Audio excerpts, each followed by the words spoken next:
Hello friends, स्वागत है हमारे यूट्यूब चैनल पर। आज हम इस वीडियो में सूचना एवं संचार प्रौद्योगिकी आईटीसी के बारे में पढ़ेंगे। यहाँ से प्रीवियस ईयर में जितने भी प्रश्न आए हैं उसका अध्ययन करेंगे, जो कि प्रत्येक एग्जाम के लिए बहुत ही महत्वपूर्ण हैं। तो चलो वीडियो स्टार्ट करते हैं। पहले वीडियो में 1 से लेकर 10 प्रश्न तक से अध्ययन किया था। अब हम 10 से आगे प्रश्न का अध्ययन करेंगे। कंप्यूटर आरंभिक मेनफ्रेम से विकसित होते हुए आज उच्च परिकलन शक्ति वाली छोटी स्मार्ट उपकरण बन गए हैं। कंप्यूटर के भौतिक घटाने में निम्नलिखित में से किस आविष्कार का योगदान है? तो कंप्यूटर के भौतिक उसके आकार को घटाने में किसका आविष्कार का योगदान है, इसको पूछा गया है। यह प्रश्न 2022 में आया था। तो एकीकृत परिपथ इंटीग्रेटेड सर्किट भी इसका करेक्ट आंसर होगा, क्योंकि कंप्यूटर के भौतिक आकार को घटाने में एकीकृत परिपथ का योगदान है। इलेक्ट्रॉनिक में एकीकृत परिपथ को सूक्ष्म चिप, सिलिकॉन चिप या केबल चिप के नाम से भी जाना जाता है। फिर अगला प्रश्न है, कंप्यूटर में निम्नलिखित में से कौन से प्रचलन प्रणाली ऑपरेटिंग सिस्टम के मोटे तौर पर कार्य करता है? तो ऑपरेटिंग सिस्टम में मोटे तौर पर कार्य करता है वह है उच्च स्तरीय भाषा को निम्न स्तरीय भाषा में संलग्न करना। तो यह गलत है। फिर है प्रयोगता व हार्डवेयर के मध्य इंटरफेस, यह भी सही है। फिर है अनुप्रयोग सॉफ्टवेयर चलाने में सहायता करना, ये भी सही है। तो इसके अनुसार हमारा ए बी और ए सी डी आंसर सही होगा। तो फिर यहाँ ए सही है, क्योंकि पर्सनल प्रणाली ऑपरेटिंग का एक प्रमुख फाइल फोल्डर का प्रतिबंध करना है। यह प्रयोगकर्ता तथा कंप्यूटर हार्डवेयर के बीच माध्यम का कार्य करता है। यह हार्डवेयर के बीच समन्वय का कार्य करता है। ऑपरेटिंग सिस्टम के माध्यम से ही कंप्यूटर में किसी भी एप्लीकेशन सॉफ्टवेयर को चलाया जा सकता है। उच्च स्तरीय भाषा को निम्न स्तरीय भाषा में परिवर्तन का कार्य इंटरप्रेटर के माध्यम से ही किया जाता है। फिर अगला प्रश्न है कथन और कारण वाला। फिर कथन है आरएएम के अधिकांश रूप को अंतवस्तु लोपशील एक दीर्घकालीन डाटा भंडार के लिए नियुक्त हो जाते हैं। आरएएम और प्रोसेसर रजिस्टर की तुलना में हार्ड डिस्क की डाटा तक पहुंच अधिक तीव्र है। उपयुक्त विकल्प में से कौन से सत्य हैं और कौन से असत्य हैं, तो इसको देखना है। तो इसमें हमारा करेक्ट आंसर सही होगा। कथन ए सत्य है और कथन बी है वह असत्य है, क्योंकि रैम को के कारण दीर्घकालिक डाटा भंडार हेतु उपयुक्त नहीं है। हार्ड डिस्क की तुलना में रैम और प्रोसेसर रजिस्टरों के डाटा पहुंच अधिक तीव्र होती है। इस कारण कथन ए सही है, जबकि कथन बी है वह गलत है। फिर अगला प्रश्न है सूची मिलान। सूची मिलान में एक तरफ निवेश से युक्ति दिया है, फिर उसके तरफ उसका दूसरे तरफ उसका प्रयोग दिया है। तो ग्राफिक टैबलेट का प्रयोग हम किस लिए करते हैं? तो ग्राफिक टैबलेट का प्रयोग है वह स्वच्छंद चित्रांकन करने के लिए किया जाता है। ग्राफिक टैबलेट का प्रयोग। और टच स्क्रीन दूसरा है। टच स्क्रीन टच स्क्रीन का प्रयोग एक सूचना क्रियाशल पर डाटा का निवेश करने के लिए इसका उपयोग किया जाता है। बारकोड रीडर का प्रयोग सुपरमार्केट का एक पीओएस पर किसी भी उत्पादन डाटा के निवेश करने के लिए बारकोड रीडर का प्रयोग करता है। अगला है न्यूरेटिक की फेड, इसका उपयोग पिन डालने के लिए किया जाता है। तो इस आधार पर हमारा उत्तर हो जाएगा डी। यहाँ इसका डिटेल दिया गया है। फिर अगला प्रश्न है, माइक्रोसॉफ्ट ऑफिस पर पावर पॉइंट में इस स्मार्ट आर्ट प्रयोक्ताओं का प्रयोग के लिए डायग्राम का पुनः निर्धारित समुच्चय प्रदान करता है। निम्नलिखित में से Microsoft power point smart art विशेषता द्वारा के प्रकार कौन से हैं? ए है परत लेयर, बी है प्रक्रिया, सी है पदानुक्रम हायरार्की और डी है चक्र साइकिल, ई है संबंध। तो इसमें करेक्ट आंसर है वह बी होगा। प्रक्रिया, पदानुक्रम और चक्र साइकिल और संबंध यह सभी सही हैं। बी आंसर हमारा सही हो जाएगा। क्योंकि माइक्रोसॉफ्ट ऑफिस पावर पॉइंट में स्मार्ट आर्ट प्रयोग के लिए डायग्राम का पुनर्निर्धारित समुच्चय प्रदान करता है। निम्नलिखित में से माइक्रोसॉफ्ट पावर पॉइंट स्टार्टअप की विशेषता प्रदान डायग्राम में निम्न है। यह प्रक्रिया, प्रोसेस, पदानुक्रम, चक्र साइकिल, संबंध, रिलेशनशिप है नीचे दिए गए ए ई निम्नलिखित कौन सी संग्रहण मीडिया के प्रकाशित संग्रहण मीडिया हैं? ए है डीवीडी रैम, फिर है बी है पेन ड्राइव, सी है चुंबकीय टैब, डी है एसएसडी और ई है ब्लू रे डिस्क। तो इसका करेक्ट आंसर है डी, ए और ई सही हैं। सीडी रैम एक ब्लू डिस्क के प्रकाशित मीडिया है और डीवीडी रैम है वह पोर्टेबल, हटाने योग्य और पुनः लिखने योग्य आर्टिकल डिस्क का एक प्रारूप है। मानक माध्यम में डीवीडी रैम को लिखा या मिटाया और अभिलेखित किया जा सकता है डीवीडी रैम को, जबकि ब्लू रे डिस्क एक प्रकाशित डिस्क संग्रहण माध्यम है। पोर्टेबल डिस्क का प्रकार है जो कि सीडी डीवीडी की तरह ही वृत्ताकार होता है। इसकी संग्रहण क्षमता सीडी डीवीडी की तुलना में बहुत ही कम होता है। अगला प्रश्न है, कंप्यूटर के संदर्भ में BIO एक किसका शब्द संक्षेप है? तो BIO है बेसिक इनपुट आउटपुट सिस्टम। जो बेसिक इनपुट आउटपुट सिस्टम शब्द का संक्षिप्त रूप है। यह IBM कंप्यूटर के दिए जाने वाले निर्देश का संग्रहण होता है। BIOS यह निर्देश कंप्यूटर में एक चिप संरक्षित रखते हैं। इसको डिस्क को फेल होने से बचाने के उद्देश्य से यह इसको तैयार किया जाता है। फिर अगला प्रश्न है, निम्नलिखित के सही आरोही क्रम की पहचान करें। तो सही आरोही क्रम की पहचान करना है।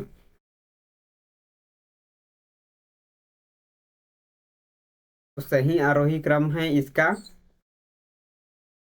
सबसे पहले एटाबाइट आएगा, फिर है जेटाबाइट, फिर है एक्साबाइट, उसके बाद पेटाबाइट, फिर है टेराबाइट, फिर है गीगाबाइट, उसके बाद आता है मेगाबाइट, मेगाबाइट के बाद किलोबाइट, फिर बाइट, उसके बाद निबल बीट है। इस आधार पर ए इसका करेक्ट आंसर हो जाएगा। यहाँ हमने प्रश्न के साथ साथ यह प्रश्न कौन से ईयर में पूछे गए हैं उसका पूरा डिटेल है, साथ ही इस प्रश्न के पूरा आंसर क्यों आया उसका भी डिटेल यहाँ दिया गया है। यदि आपको इसका पीडीएफ चाहिए तो पर इसका पीडीएफ प्राप्त कर सकते हो। फिर अगला प्रश्न है, कंप्यूटर के चौथे से पहले जनरेशन के आधार पर कंप्यूटर से आए प्रमुख प्रौद्योगिकी परिवर्तन के सही क्रम की पहचान कीजिए। तो चौथे से पहले क्रम में सबसे पहले चौथे क्रम में आया माइक्रो प्रोसेसर का प्रयोग। चौथे क्रम में माइक्रो प्रोसेसर का प्रयोग आया, उसके बाद इंटर सर्किट का प्रयोग, फिर है दूसरे नंबर पर इंटर सर्किट और तीसरे नंबर पर है ट्रांजिस्टर का प्रयोग और तीसरे नंबर ट्रांजिस्टर, चौथे नंबर पर है वैक्यूम ट्यूब। तो इस आधार पर हमारा तीसरा प्रश्न है वह सही हो जाएगा। निम्नलिखित में से किस फाइल फॉर्मेट में वेब डिस्क्रिप्शन के लिए उपयुक्त एकांकिक रूप में साउंड फाइल? तो यह साउंड फाइल फॉर्मेट वह है WAV और MP3 में होता है। तो WAV का अर्थ है वेब फॉर्म होता है। WAV का अर्थ वेब फॉर्म होता है। यह एक साउंड फाइल फॉर्मेट है जिससे 1991 में माइक्रोसॉफ्ट और IBM के द्वारा इसको विकसित किया था। और MP3 है वह इसका फुल फॉर्म है ऑडियो लेयर होती है, ऑडियो लेयर 3 होती है। MP3 एक कंप्राइज्ड ऑडियो फाइल फॉर्मेट है जो 1990 के दशक के अंत में लोकप्रिय हुआ था। फिर अगला प्रश्न है, कंप्यूटर को विद्युत आपूर्ति बंद करने पर निम्नलिखित में से कौन से हार्डवेयर घटक से डाटा है?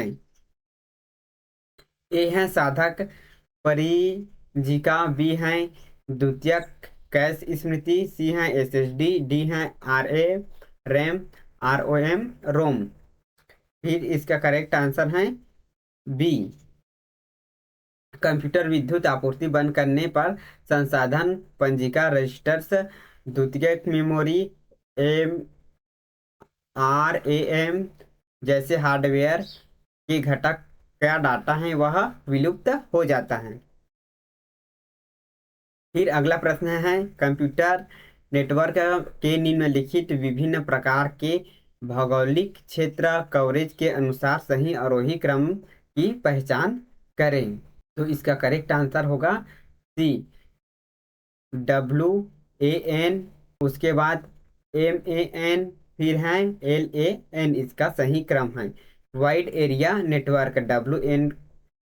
WAN का फुल फॉर्म है वाइड एरिया नेटवर्क। यह सबसे बड़ा नेटवर्क होता है जो विश्व में प्रसारित होता है। इसकी मदद से विश्व के सभी देश आपस में जुड़े हैं नेटवर्क के माध्यम से। मेट्रोपॉलिटन एरिया नेटवर्क का MAN, यह नेटवर्क का लोकल एरिया नेटवर्क का LAN से बड़ा वाइड एरिया नेटवर्क का WAN कम क्षेत्र को यह कवर करता है। LAN का फुल फॉर्म है लोकल एरिया नेटवर्क का, जो एक कंप्यूटर नेटवर्क है। यह घर, कार्यालय अथवा स्कूल, हवाई अड्डों जैसे भवन के छोटे समूह के लिए भौतिक रूप से यह कवर करने के लिए यह लोकल एरिया नेटवर्क है। फिर अगला प्रश्न है, रोम स्थायी मेमोरी है जिस पर लिखा जा सकता है, जिसे पढ़ा जा सकता है और मेमोरी की स्थिति परिवर्तन किया जा सकता है। दूसरा कथन है, रैम स्थायी मेमोरी है जिसे केवल पढ़ा जा सकता है और मेमोरी अंतवस्तु में परिवर्तन नहीं किया जा सकता है। इनमें से कौन से कथन दोनों में से सही है, इसको आपको बताना है। तो कथन बी है वह सही है क्योंकि यह दोनों कथन है वह गलत है। रोम का फुल फॉर्म है रीड ओनली मेमोरी। यह डाटा पहले से ही फिक्स रहता है। रोम में डाटा पहले से ही फिक्स रहता है, इसमें कुछ नया डाटा नहीं जोड़ सकते। यह नॉन वेलेटाइल मेमोरी जो डाटा को लंबे समय तक सुरक्षित रखती है। इसके 4 प्रकार होते हैं, रोम के 4 प्रकार होते हैं। M ROM, mask ROM, P ROM, writable ROM, EP ROM, injectable programmable ROM. फिर है EEP ROM, electrically erasable programmable ROM. RAM random access memory में डाटा रन करता है, इसकी तीव्रता अधिक होती है। यह डाटा को कुछ ही समय तक रख सकता है। रैम है वह। यह वेलेटाइल मेमोरी होती है। यह भिन्न भिन्न प्रकार के होते हैं जैसे रैम, एस रैम और डी रैम। तो एस रैम में SD RAM, SDR RAM, DDR RAM और डबल डाटा रैम होते हैं। फिर अगला प्रश्न है, निम्नलिखित में से कौन सी कंप्यूटर निविष्ट युक्ति दृष्टिबाध्यता वाले विद्यार्थी के लिए सर्वोत्तम सहायक है? तो यह सर्वोत्तम सहायक है वह माइक्रोफोन और Braille grid keyboard, bell keyboard. तो इस अनुसार डी इसका करेक्ट आंसर हो जाएगा, क्योंकि माइक्रोफोन तथा ब्रेल कीबोर्ड कंप्यूटर निविष्ट युक्ति दृष्टि बाध्यता वाले विद्यार्थी के लिए सर्वोत्तम एवं सहायक हैं। माइक्रोफोन का कम ध्वनि तरंग को विद्युत तरंग में बदलने में किया जाता है, जो कि ब्रेल कीबोर्ड विशेष कीबोर्ड होता है जिसमें एकल कुंजी होती हैं, जो ब्रेल सेल के प्रत्येक डॉट प्रतिनिधित्व की एक अक्षर टाइप करने के लिए उपयोगकर्ता को उस ब्रेल वर्ण को बनाने के लिए आवश्यक कुंजियों का संयोग को दबाना होगा। ब्रेल कीबोर्ड विशेष रूप से उन व्यक्ति के लिए यह उपयोगी होती हैं जो ब्रेल वर्णों से परिचित होते हैं और मानक कीबोर्ड की कुंजियां से कम परिचित होते हैं। अगला प्रश्न है, निम्नलिखित आंकड़ा डेटा भंडारण क्षमताओं में लघुत्तम कौन से हैं, यानी सबसे छोटे कौन से हैं। तो यह केबी हैं वह सबसे छोटे होते हैं। 1 GB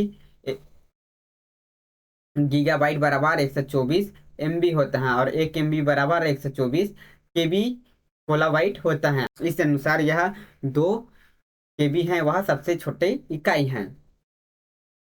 फिर अगला प्रश्न है, कथन कौन से कथन सही है उसको बताना है। पॉडकास्ट अर्थवान विषय वस्तु से युक्त डिजिटल श्रव्य ऑडियो दृश्य वीडियो फाइल होती हैं। ब्लॉग व्यक्तिगत वेबसाइट हैं जिसमें जर्नल या डायरी दृश्य होती हैं। तो इस अनुसार यह दोनों कथन हैं वह सत्य हैं। यहाँ इसका डिटेल दिया गया है, पढ़ सकते हो। फिर अगला प्रश्न है, कथन चैटबॉट डिजिटल बुद्धिमत्ता का एक उदाहरण है। अमेजॉन का एलेक्सा और एप्पल का सारी कृत्रिम बुद्धि का उदाहरण है। तो यह दोनों कथन सही हैं। कृत्रिम बुद्धिमत्ता मानव की समय में निर्णय लेने की क्षमता, नकल करने और कंप्यूटर मशीन का लाभ उठाने की प्रक्रिया है। यहाँ हमने 30 प्रश्न का अध्ययन कर लिए। बाकी प्रीवियस ईयर में आए हुए प्रश्न का अध्ययन हम अगले पार्ट में करेंगे। अगर वीडियो पसंद आए तो लाइक शेयर कमेंट और सब्सक्राइब करना ना भूलें। Thank you.